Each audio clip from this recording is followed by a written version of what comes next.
Good morning बच्चों। आज मैं आपको ईवीएस का lesson 10 first aid helping hand यानी कि प्राथमिक चिकित्सा। हेल्पिंग हैंड यानी कि हाथ के द्वारा मदद। फर्स्ट एड का मतलब ये होता है कि अगर हमें किसी तरह की कोई समस्या आए तो हॉस्पिटल जाने से पहले हमें वो चिकित्सा प्रदान हो जाए तो उसको फर्स्ट एड बोलते हैं। Our world is a pleasant place to live. हमारा संसार एक सुखद जगह पर रहने के लिए है, यानी कि हमारा जो संसार है वो सुखद जगह के लिए है। But there are many things which can be danger. लेकिन बहुत सी ऐसे वस्तु होती हैं जो कैन बी डेंजरस, खतरनाक हो सकती हैं। It is therefore important for us to think before we act. और इसीलिए यह महत्वपूर्ण है कि हमें कुछ करने से पहले सोचना चाहिए। अगर हम कुछ कर रहे हैं उस करने से पहले हमें कुछ सोचना चाहिए। Accident happen all of a sudden. दुर्घटनाएं, सभी दुर्घटनाएं अचानक होती हैं। They happen when we are careless और इन हरी। वे तभी होती हैं जब हम केयरलेस होते हैं या हम लापरवाह होते हैं, यानी कि लापरवाही हो या किसी सुखद समय में किया गया हो। We can avoid accident. हमें इन एक्सीडेंट को, इन दुर्घटनाओं को अवॉइड करना चाहिए if we are careful and follow safety rule. यदि हम सावधानी बरतें या उन नियमों को पालन करें। कौन से? सेफ्टी नियमों को। Sometime we need to give a first aid to the victim। और हमें हमेशा फर्स्ट एड की आवश्यकता रहती है। First aid is the immediate treatment given to the victim of an accident और sudden illness before medical treatment. प्राथमिक चिकित्सा उसको कहते हैं जो अचानक मिलने वाला ट्रीटमेंट, जो हमें अचानक दुर्घटना से, बीमारी से या मेडिकल ट्रीटमेंट से पहले मिला हो, यानी कि अस्पताल जाने से पहले हमें वो सब ट्रीटमेंट मिले, उसे हम फर्स्ट एड कहते हैं। It is important to have a first aid kit available. और यह महत्वपूर्ण होता है कि फर्स्ट एड किट अवेलेबल हो, कि हमारे पास प्राथमिक चिकित्सा की जो किट है वो होनी चाहिए। Keep one at home and one your father vehicle. और घर में हमारे फादर का व्हीकल होना चाहिए। First aid and emergency. There are some way to care with certain accident और इमरजेंसी। फर्स्ट एड यानी कि इमरजेंसी, आपातकाल स्थिति में प्राथमिक चिकित्सा, यानी कि अगर कोई भी ऐसी स्थिति आ जाए जिस स्थिति में हमें तुरंत वो प्राथमिक चिकित्सा की जरूरत पड़ती है। अब वो क्या होती है? There are some ways to care with certain accident और इमरजेंसी। यानी कुछ स्टेप ऐसे होते हैं या कुछ नियम ऐसे होते हैं जो अचानक दुर्घटना या आपातकाल स्थिति में होते हैं। अब वो आपातकाल स्थिति या दुर्घटनाएं वो क्या होती हैं, किस तरह होती हैं? You should keep them in mind when a person is injured. यानी कि तुम हमेशा दिमाग में एक ही बात रखते हैं, हम सोचते हैं, एक ही बात सोचते हैं, when a person is injured, कि जब व्यक्ति इंजर्ड होता है यानी कि घायल होता है, हमारे दिमाग में यही एक बात रहती है। हमेशा हम एक ही बात सोचते हैं कि जब कोई व्यक्ति घायल होता है तभी वो फर्स्ट एड की आवश्यकता होती है। When accident happen, mind opener यानी कि व्हेन डू एक्सीडेंट हैपन, कि कब एक्सीडेंट हुआ, कैसे हुआ, क्यों हुआ। तो ये सब बातें हमारे दिमाग में आती रहती हैं।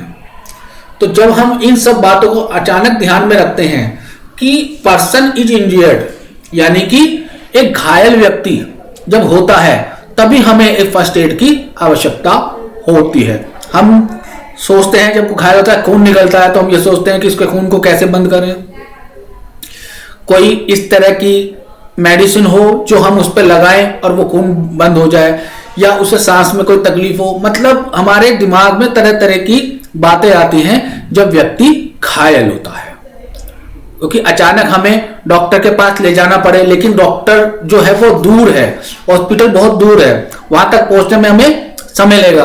तो तब तक हम उस व्यक्ति के साथ क्या करें, किस तरह उसे ट्रीटमेंट दें, किस तरह हम उसकी सुरक्षा करें, किस तरह हम ये करें कि वो तब तक सुरक्षित रहे या ठीक ठाक रहे, उसे किसी तरह की परेशानी ना हो।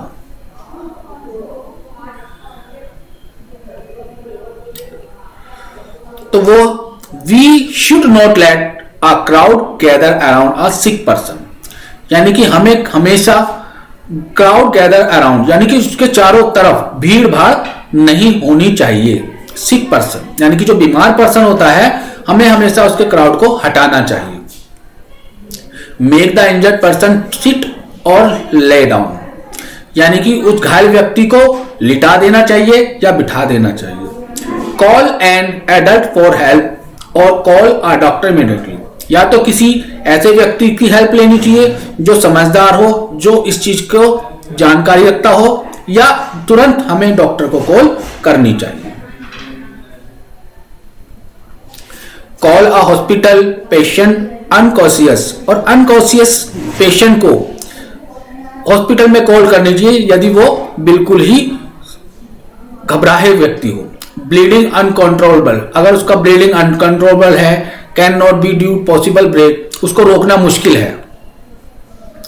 Never try move to patient itself in the unlikely event and the open fracture, अगर उसका फ्रैक्चर ओपन है तो उस पेशेंट को हम बिल्कुल लाइकली अनलाइकली नहीं लेना चाहिए। Apply pressure to wound with the clean cloth to stop and bleeding until help go available, और हमेशा उसके प्रेशर को, उसके दबाव बनाए रखना चाहिए। क्लीन क्लॉथ, साफ कपड़े से उसे साफ करना चाहिए, खून को रोकने की कोशिश करनी चाहिए। A sprain occur when the ligament will hold together overhead partly turn. Simply overcasting part musculature is called the strain sprain. Generally cause swelling and pain. जब उसको घायल व्यक्ति को हम उठाते हैं, उसे दोनों हाथों से उठाना चाहिए और उसे धीरे धीरे आगे ले जाना चाहिए। सिंपली उसको एक पार्ट को जो उसका मस्कुलरिटी है, यानी कि उसकी मसल्स है, उसके sprain and stain generally cause swelling, अगर उसकी स्वेलिंग और दर्द हो रहा है तो उसे आराम से उठाएं। इट में ब्रश अराउंड इंजर्ड एरिया, और उसके जो घायल एरिया है, यहाँ पे उसके चोट लगी हुई है, उसको आराम से उसको सहलाना चाहिए। If the injury involve patient neck और बैक, अगर उसकी नेक और बैक को इंजरी हुई है तो डू मूव केयरलेस, तो उसे कुछ गलती से इधर उधर नहीं घुमाना चाहिए, उसे आराम से, उसकी जो नर्व डैमेज है उसको बहुत आराम से मूवमेंट करना चाहिए। Call for emergency medical help, और उसे इमरजेंसी मेडिकल हेल्प में सहायता देनी चाहिए। Get an x-ray determine whether bone in broken और स्प्रेन, और उसके जो बोन टूटी हुई है, जो स्प्रेन है, उसका एक्सरे कराना चाहिए।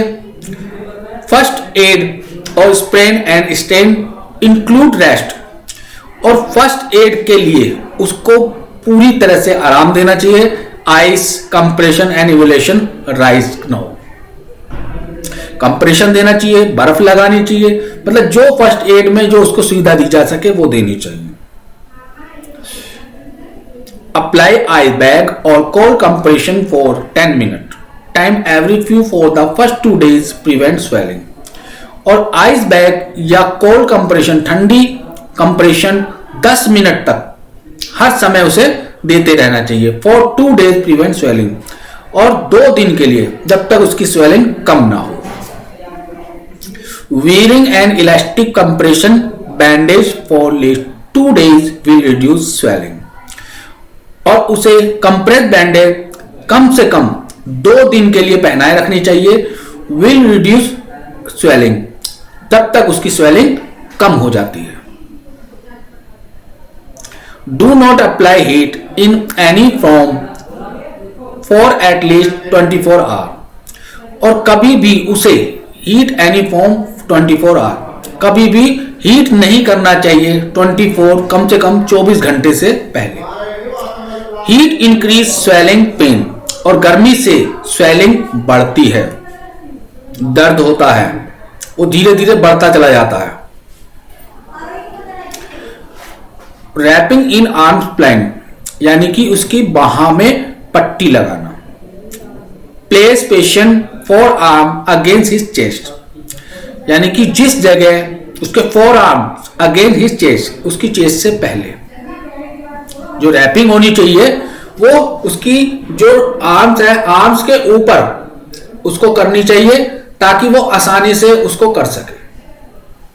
इसमें आपको डायग्राम भी बने हुए दे रखे हैं, जैसे strain are usually treatment first with rise elastic compressing bandage knee. जो कोनी पे जो बैंडेज बांध रखते हैं, जब हड्डी क्रैक हो रही है तो हमें ये चीजों को फर्स्ट एड में लाना चाहिए.